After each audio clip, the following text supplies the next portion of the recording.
Akisha pampu mafuta, akishaona yake yamebaki ya kubakiza, anayabakiza kwenye yale mapipe. Kwenye pipe mle ukiacha mafuta usiyapampu kwenda kwenye tenki, unaweza kujaza hata magari ya semitera ya matenki, hata magari 10. Halafu kishamaliza meli kishaondoka, unapampu taratibu.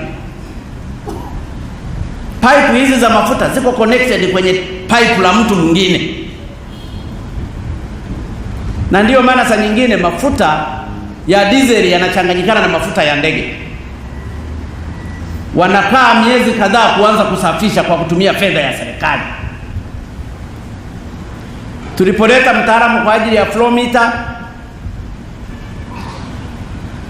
wanasema zimeshapata kutu kwa sababu ya sodium chloride. Kwa hiyo haziwezi kufanya kazi.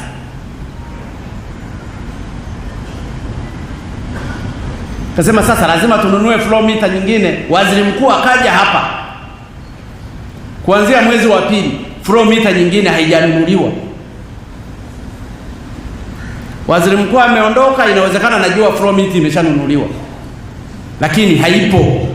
Kwa hiyo mwezi wa pili, wa tatu, wa 4, wa 5, wa 6, wa 7, wa 8, wa 9 hakuna flow meter.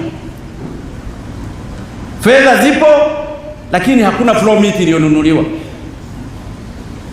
ili kusudi watu waendelee kula na mkakati wao wa fedha. Ni syndicate. Hiyo ndio bandari ya Dar es Salaam.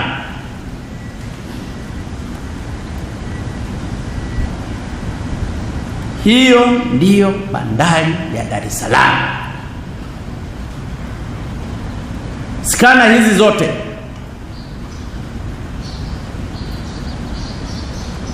ili kuskani makonteina, wanafanya randomization kwamba labda huu mzigo leo ni uskani, mingine pitisha tu. Unaokuja labda ule ndio ni uskani. Kwa hiyo wanaofanya scanning pale ni mabilionea. Anazungumza container namba fulani linakuja tarehe fulani, usiliskani. Na ndiyo maana katika bandari hapa pamewahi kugundulika mpaka SMG kwenye makonteina. Madawa ya kulevya yanapitishwa. Kununua skana moja ni bilioni 4. Kwa hiyo hata tungetaka skana 10 tungetumia bilioni 40, na serikali inazo.